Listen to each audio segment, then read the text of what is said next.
자, 오늘은 창세기 28장 16절로 22절에 있는 말씀을 통해서 야곱의 세 가지 소원이란 제목으로 말씀을 전하겠습니다. พระวจนะธรรมในค่ำคืนนี้ที่เราได้อ่านไปในพระธรรมปฐมกาลบทที่28ข้อที่16ถึง22ที่พระองค์ได้อ่านไปหัวข้อเรื่องที่เราจะเรียนรู้ด้วยกันในหัวข้อเรื่องคำปฏิญาณ3ประการของยาโคบ Kau kai peveli puto tu peveli kana veni chi ma kana ti chu ko tere chi ni ma ko veli puto ke viole ko kai peveli lo nu ma nga ngi te hi lu kai peveli lu ma te ta vele ya ku ka ti te ta ve she chu ve o long tha nga lu ti ge ni kai peveli 자, 야곱은 이삭의 쌍둥이 아들이었습니다. ยาโคบนั้นเป็นบุตรฝาแฝดของอิสอานั่นเองยาพูเลยอิจะเวยาป่ายาเจดอกโกลาเวยาป่าแพงโย 자, 그는 그 에서보다 나중에 태어났기 때문에 혈통상은 장남이 아니었습니다. เขาเกิดที่หลังเอสาวดังนั้นเขาจึงไม่ใช่บุตรชายคนโตทางสายเลือดนั่นเองโยเลยอีโซโปตกลาปุพน้องตกลาเวยาป่าแพงทักปาโตแลอจิโอข้าวโคโลผู้เราปูยาป่าอุมาฮิอุยทาลามงเดียว 야곱은 그 아버지를 속여서 장자의 축복을 받았습니다. ยาโคบนั้นหลอกลวงบิดาของตนและได้รับพรของบุตรหัวปีนั่นเองยาพูดเลยย่ออปาถาฮีวิทะคาโตเลยาป่าอูเวอชิทะโยราบิโย 자, 이러한 이유로 에서가 야곱을 죽이려고 했을 때 야곱은 그 외삼촌의 집으로 도망갔습니다. ด้วยเหตุนี้เมื่อเอสาวจะพยายามฆ่ายาโคบจึงหนีไปอยู่ที่บ้านของลุงของเขานั่นเอง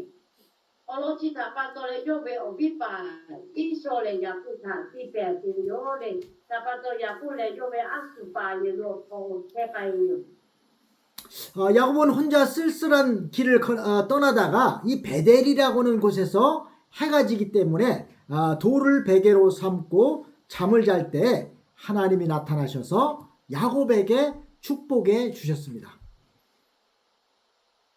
ในขณะที่ยาโคบนั้นเดินทางอยู่เพียงลำพังตามถนนที่เงียบเหงานั้น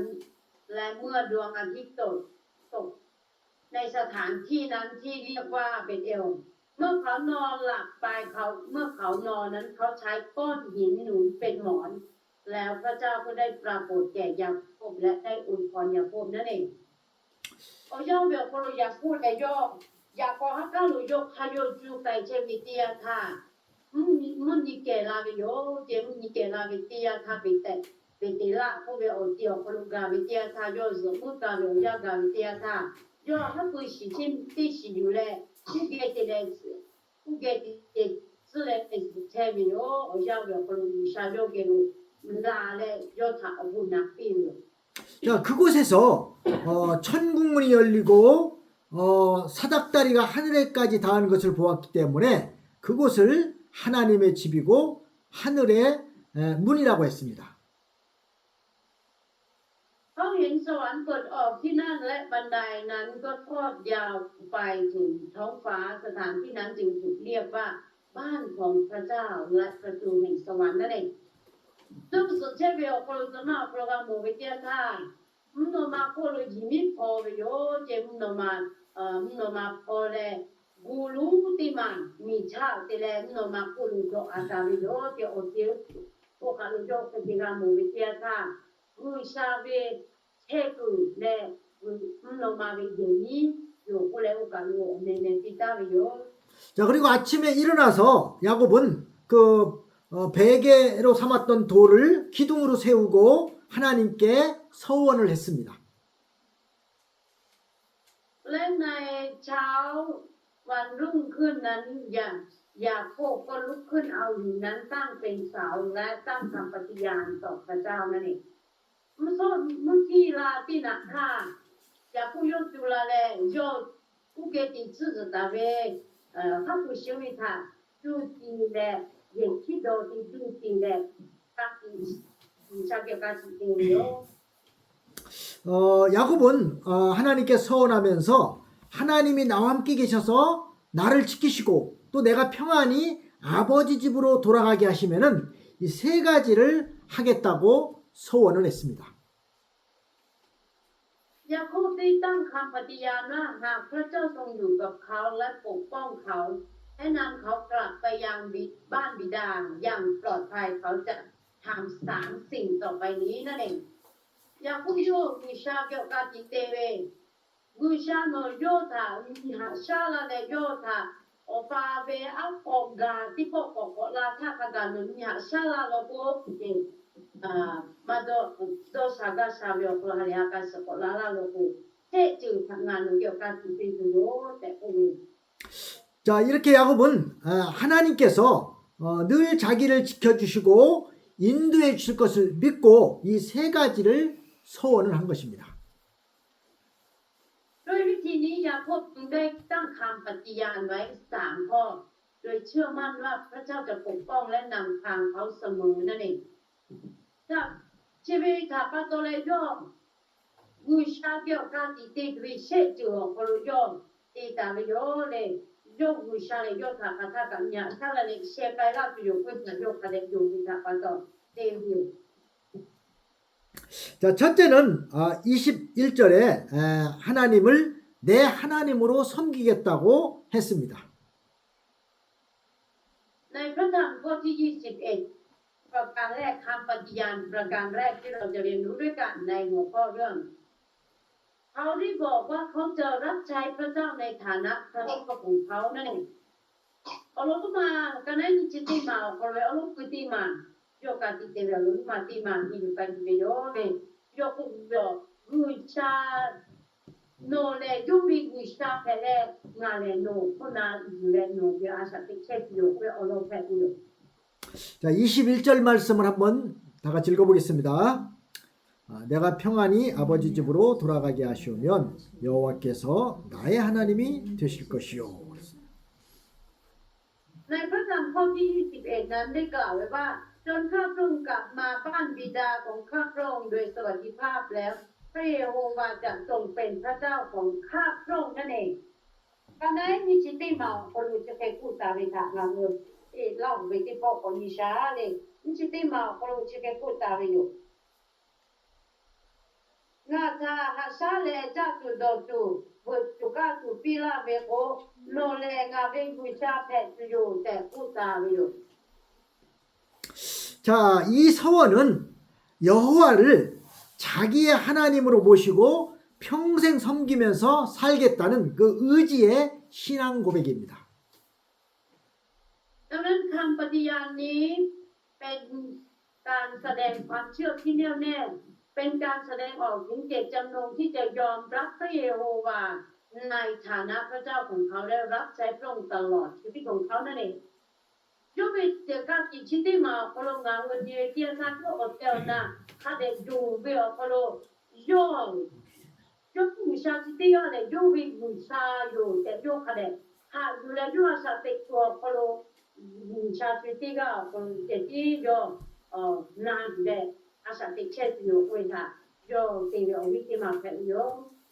자, 이것은 하나님께서 먼저 야곱과 함께 계시겠다고 하신 약속을 믿고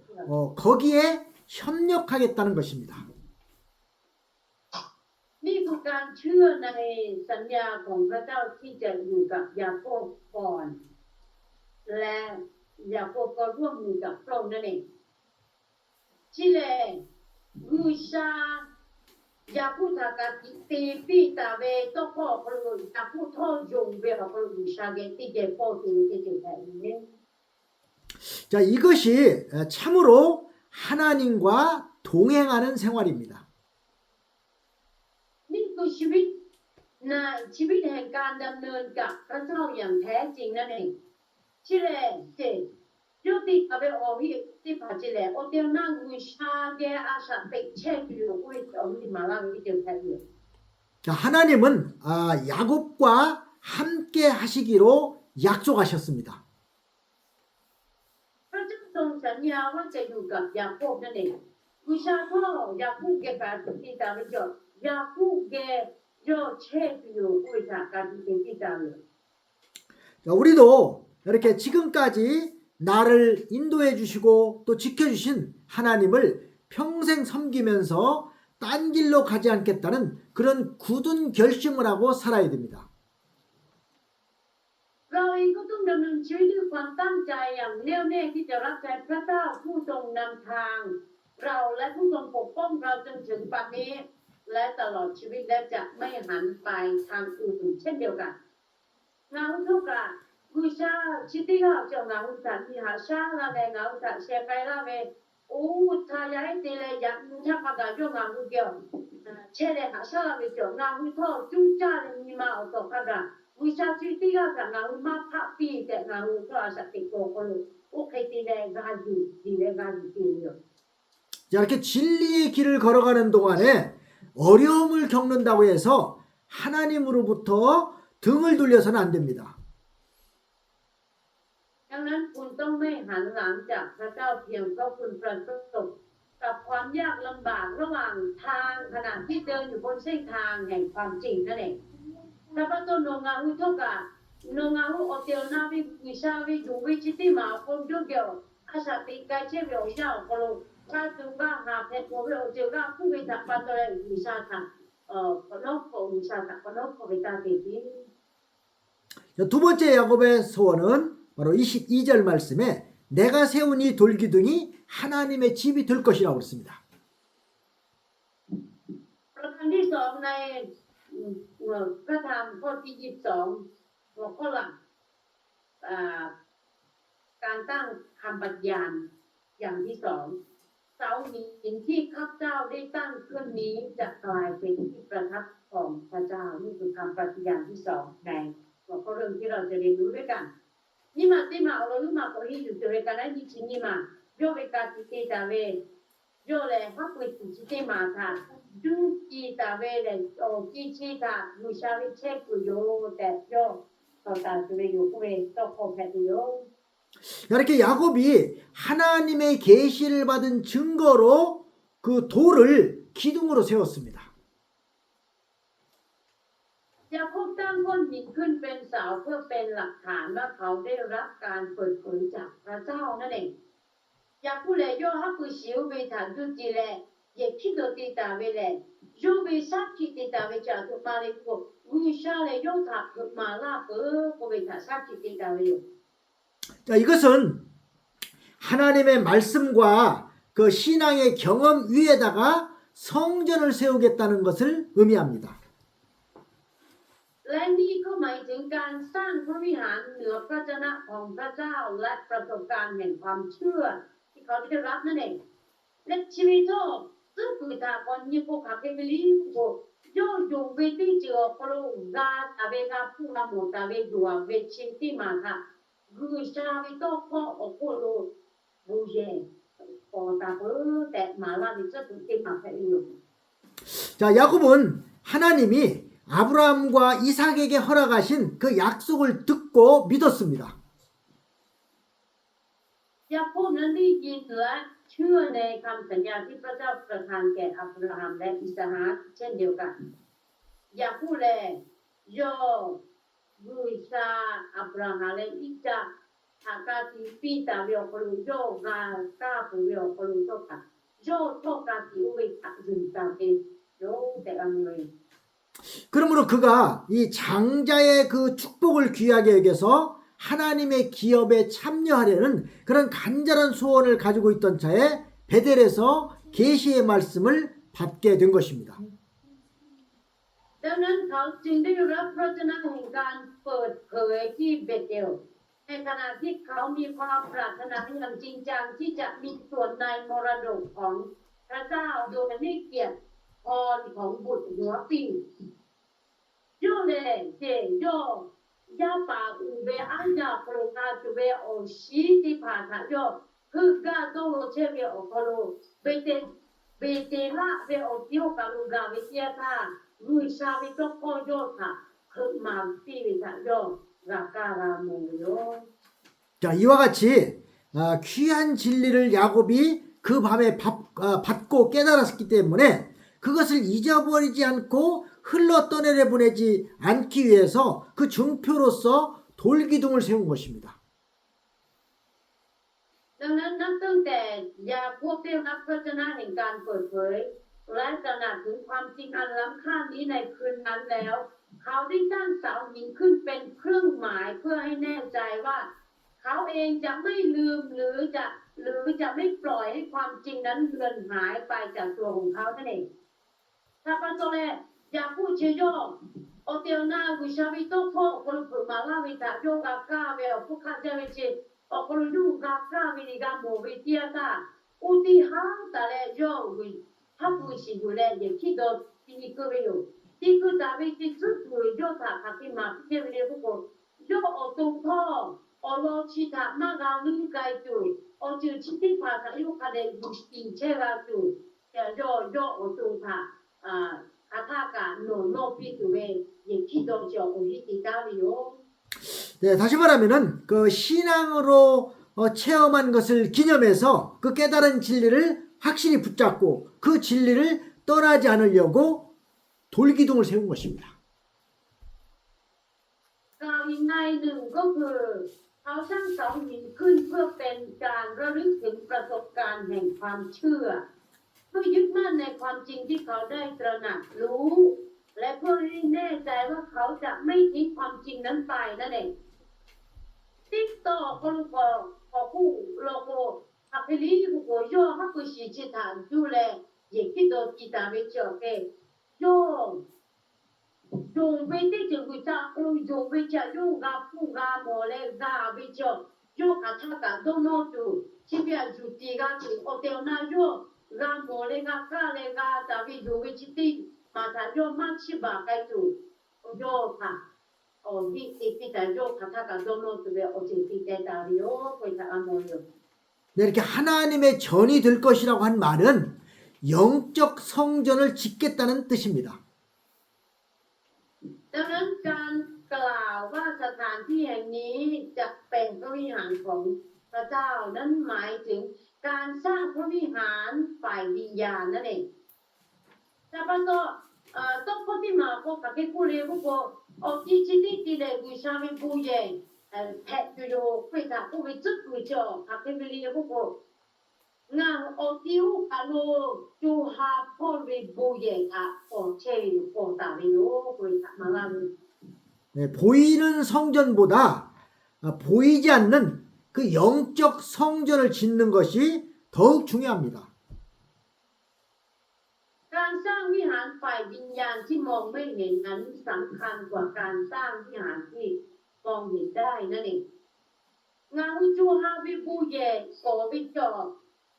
อาชีอูเจ้าวิโตงานวิบูเยที่อาเวโมเวอาเจกะอาชีอูเวคุยที่จึงทำมาลาเจ 네, 에베소서 2장 20절 말씀을 참고해 보면은 그 영적 성전의 기초는 사도와 선지자를 통해서 주신 하나님의 말씀입니다. ในพระธรรมเอเฟซัสบทที่2ข้อที่20รากฐานของพระวิหารฝ่ายวิญญาณคือพระชนะของพระเจ้าที่ประทานผ่านอัครสาวกและผู้เผยพระชนะของพระเจ้านั่นเองเอฟิสุลิกนะเวนีมากันให้มีเฉียวพลเวนีผู้ต่อเฉียวงาอุตะกะกิ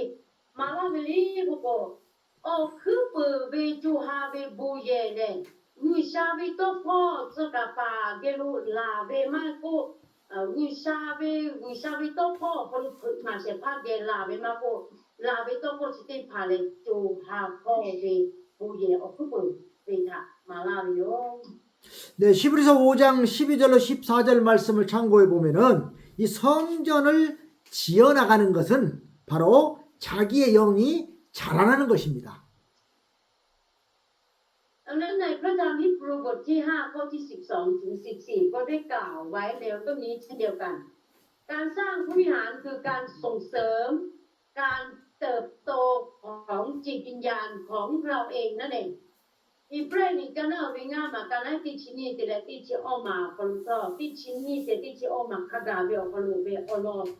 งาอุตาคักที่มาลาเชเวเลียผู้คนที่ผู้ชิติต่องาอุตาผู้มาลาเชเวเจียวเกกุยซาวิบูเยโอเวทาโอ โอโลคาที่มาลาเวลีบุโกงาวิจูฮาโพลูเวอุลาจูโอโปงฮะเชริโยเจกุชาเวบุเยโปรุจัน 자, 오늘날 우리도 이렇게 깨달은 진리로서 교회를 세워야 합니다. 또한 진리의 빛을 어두운 세상에 비추어 나가도록 해야 합니다. ในพระธรรมหนึ่งทิโมธีบทที่3ข้อที่15ก็ได้กล่าวไว้เช่นเดียวกันว่าวันนี้เราต้องสร้างคริสตจักรด้วยความจริงที่เราได้เรียนรู้เช่นกันยิ่งกว่านั้นเราต้องออกไปส่องแสงสว่างความจริงบนโลกที่มืดมิดแห่งนี้ที่ที่มุสิริกันนั้นวิเศษกันนั้นที่จีน่ามาคนเวอโลจิติพาทางงานค่ะที่มาลาเทวลีลงงานที่พาทุกกาชื่อเจ้าก็เวนะคริสเจ้าหมู่ทางงานก็เตียวนา为可教母他俺们喜อยู่ใน俺们心在อยู่แต่เวคัดอยู่เจ้าหมู่ของเจ้าเลยโยเจผู้กาที่น้องพระเจ้าหมู่แผ่เปียวก็รู้มีคือเชื่อก็รู้หน้าผู้เชื่อเป็นมีคือแผ่ไปอยู่น้องไกลแล้วผู้จับพี่แต่ผู้เป็นจับมาลาเลย 자, 야곱에서 세 번째는 22절 하반절에 그는 하나님이 자신에게 주신 모든 것에 11조를 반드시 하나님께 드리겠다고 말했습니다. ประการที่3เป็นคำปฏิญาณในประการที่3เป็นหัวข้อเรื่องในพระธรรมข้อที่22นั่นเองในหัวข้อหลักที่เราจะเรียนรู้ต่อไปเขากล่าวว่าเขาจะนำ1ใน10รถของทุกสิ่งที่พระเจ้าประทานให้แก่เขาจะไปถวายแด่พระเจ้าอย่างแน่นอนเป็นคำที่เป็นข้อพระคำที่เราจะเรียนรู้ต่อไปแต่มาที่มาเอาลูกมางานโอหิอยู่กับเวงเด้โยการที่กินแต่วิเศษมาเศษแต่จุดที่จิตแท้โยผู้เบียวก็รู้โยผู้เบียววิชาโยถ้าพี่ได้นักเวคับเวียวก็รู้เวทีชิบุเตปุโยวิชาถ้าเดียวนักพี่ปุโยแต่ผู้แต่วิชาก็แท้โย 자, 이것은 내게 속한 모든 것이 하나님께로부터 왔다는 그런 겸허한 신앙 고백의 행위입니다. ดังนั้นนี่เป็นการแสดงความเชื่ออย่างถ่อมตนว่าทุกสิ่งทุกอย่างที่เป็นของเรานั้นล้วนมาจากพระเจ้านั่นเองที่แหละที่ยุติอาไปใต้หิชิที่มาโยกับที่แหละมาลาเรียพวกคนโยจากเดียวคนมาลาเรียที่คาเฟ่งานตัวไปคาเฟ่วิชาเวโมเจที่แห่งอยู่ชาเกลาเรียคุยกับมาลาเรีย 네, 이 11조의 근원은 에덴 동산에서부터 시작된 것입니다. จุดเริ่มต้นของการถวายส่วน10นั้นมาจากส่วนเอเดนนั่นเองออกคือปืนถ้ากะที่ชีปูติปูเบอโลเลออกคือปืนถ้าอีกตัวคนถ้ากะจบตาละต้องมาเชลิโย 네, 하나님이 이 에덴 동산의 주인이라는 것을 알게 하고 또 모든 것이 하나님의 것이고 또 하나님이 허락한 것만 취해야 되고 또 말씀에 금한 걸 취하면은 하나님께 심판받는다는 것을 알게 하기 위한 이었습니다. จุดประสงค์คือเพื่อประกาศว่าพระเจ้าทรงเป็นเจ้าของสวนเอเดนและทุกสิ่งทุกอย่างเป็นของพระเจ้าและเราควรเอาเฉพาะสิ่งที่พระเจ้าทรงอนุญาตเท่านั้นหากใครเอาสิ่งที่ต้องห้ามตามพระเจ้าก็จะถูกพระเจ้าพิพากษานั่นเองผู้ชายต้องรู้ตัวแค่โยโตปีตาเบลคนหัวขับไปเลยพวกกูเอเดพวกคนไปขับไปผู้ชายไปโมกแข่งไปโยเจถ้าพระเจ้าเลยโยอาควาปีเลยโยอาควาปีเอาไปอยู่ตัวโอเจอแต่โนอยู่บ้านไปอยู่อยากถ้าโยอาความาปีเอาไปโอเจอถ้าโนชูไปแล้วก็ผู้ชายจีนไปถ้าโนว่าขับไปอยู่ด้วยค่ะ말하리요. 자, 이 11조 제도는 하나님의 것이 무엇인지 또 하나님의 것을 하나님께 드려야 한다는 것을 알게 해주기 위해서 정하신 것입니다.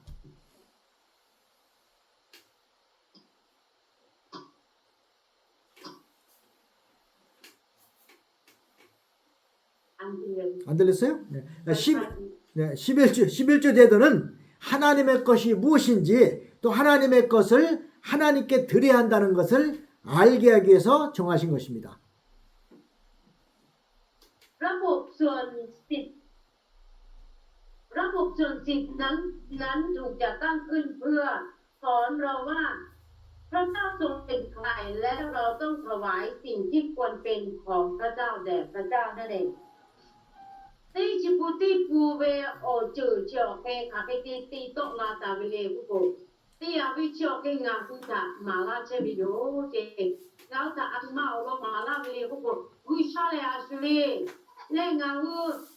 ตาโตปลาปิโจเว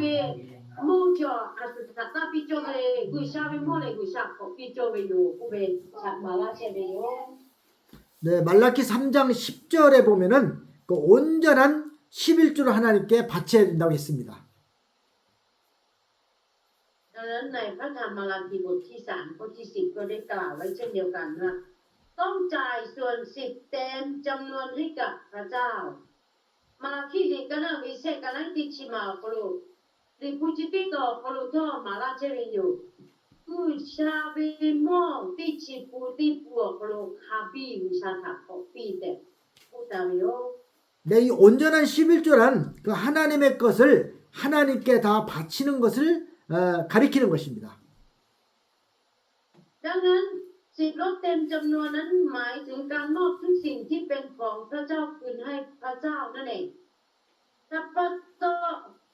ที่ชิปูที่ฟูคาปีเวลวิจตัวพักเกมาลาลีพวกที่จิลีกุชาปีลาเวโมที่ผากุชาถักปีตัวเวโมโกคาปีกุชาถักลาปีนิโยกุยถักมาลาลี 네, 우리는 이렇게 천상천하의 모든 것을 하나님의 것인 줄 알고 하나님께 바쳐놓고 살아야 합니다. ดังนั้นเราต้องดำเนินชีวิตโดยตระหนักว่าทุกสิ่งในสวรรค์และบนโลกเป็นของพระเจ้าและทุกสิ่งนั้นอุทิศแด่พระเจ้านั่นเองถ้าพระเจ้าหนึ่งว่าสติโกโคโลกาชิโจเวโอโลโอเค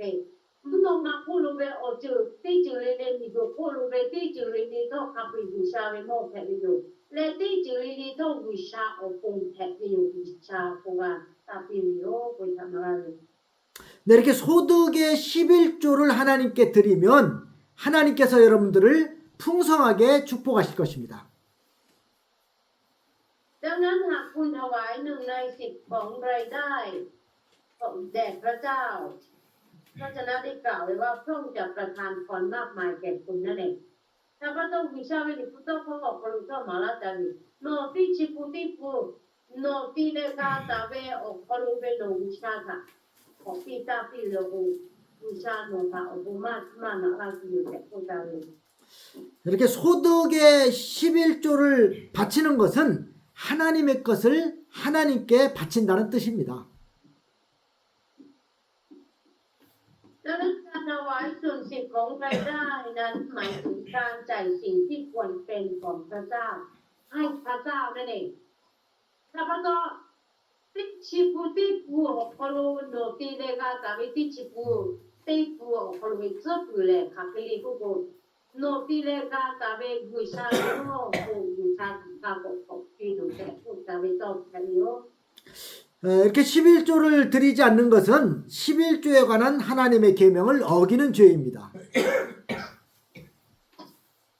ดังนั้นการไม่ถวาย10ลดแด่พระเจ้านั้นเป็นบาปที่ฝ่าฝืนพระบัญชาของพระเจ้าเรื่องการถวาย10ลดนั่นเองถ้าพระเจ้าได้ปุติปูโนมาตีวิโลโกนั่นเองวิชาธรรมะของปีวิโลโกที่จิปุติปูเวโอโลวิชาโตปีตาเวโอโคโลโนวิชาโตอุเบกขามานาจุเวชีวิตที่จืดาโนวิบากติยาเชวิโอ 네, 마태복음 23장 23절 말씀에 보면은 예수님께서도 11조를 바치라고 하셨습니다. ดังนั้นในพระธรรมมัทธิวบทที่23ข้อที่23ก็ได้กล่าวไว้ในเรื่องนี้นั่นเองคือพระเยซูก็ได้ตรัสว่าว่าให้เรานั้นจ่ายส่วน10แก่พระเจ้านั่นเองมาเทลินิจิเซกันนั้นจิเซมาพอรู้เป็นผู้โตชิติโตเท่ากับอโลติจิปุติปูยิชุเปโยกุตาเวโยติจิปุติปูวิชาเวโมพอวิชาคาบิปติจุเวอโลกุตาเวอโลเปโย 네, 말라기 3장 10절 말씀에 11조를 드리면 하나님께서 창고에 쌓을 것이 없도록 복을 주신다고 했습니다. ดังนั้นในพระธรรมมาระคีบทที่3ข้อที่10ก็ได้กล่าวไว้ว่า เมื่อคุณจ่าย1/10คือ10ลดแด่พระเจ้าพระเจ้าจะอวยพรคุณ จนคุณได้รับการอวยพรและไม่มีที่เก็บในคลังนั่นเองมาลาคีดีกันนะเวเซมากันนะติชิมาพลเวยิปุตอชอโนมาหุตาคักิมาลาเลียกุโนมาหุติชิปุติกุวิชาถ้าคอปีกิโลโกวิชาโนมาหุตาอบุมามานักลาเวทาปัตโตโนมาหุอบุเวมาเจ้าเลงาหุบอกคือมาจอกตากะบีเจ้าจาติโอเอทามาลา 자, 이제 오늘 하나님 말씀을 잘 기억하시고 하나님을 충실히 섬기고 또 성전에서 예배드리고 또 소득의 11조를 드림으로 여러분이 하나님께로부터 풍성한 복을 받기를 바랍니다. 아멘. ดังนั้นข้าพเจ้าหวังว่าโดยการระลึกถึงพระเจ้าของพระเจ้าในวันนี้ การรับใช้พระเจ้าอย่างซื่อสัตย์การนมัสการในพระวิหารและการถวาย10ลดจากรายได้ที่คุณได้นั้น คุณจะได้รับพรมากมายจากพระเจ้าขอให้คุณระลึกถึงพระเจ้าธรรมในวันนี้ด้วยกันขอพระเจ้าอวยพรพี่น้องทุกท่านอาเมนนะพระองค์โนยัตนีงาอุราคาตาเวติสุจิติโตทางาอุคาเดโตยุตาเรสติโกโคโลโดงาอุเจบิโลโกเดงาอุเจไปเกิดก็สิมาโตโคโลเดกุบุชาเวกาติโกโคโลที่โจเบโคโลกุชาเวกุเยโคโลวิชาสัชิมุโกติโคโลมากุกุชาเกโลติชิปุติปุโนงาอุติกาตาเวโคโลยุโตเลตาปิเวโอเจชิติปางาอุนาเลฮิยุเลတင်ချက်ပြီးတော့ကိုဝိရှာနုံငါမိတိကလျော်ဖို့ကိုနာကတိကိုတိကလျော်ဖို့ဝိရှာကိုဒီမှာပြေကြပါပြီအာမင် 네, 기도하겠습니다.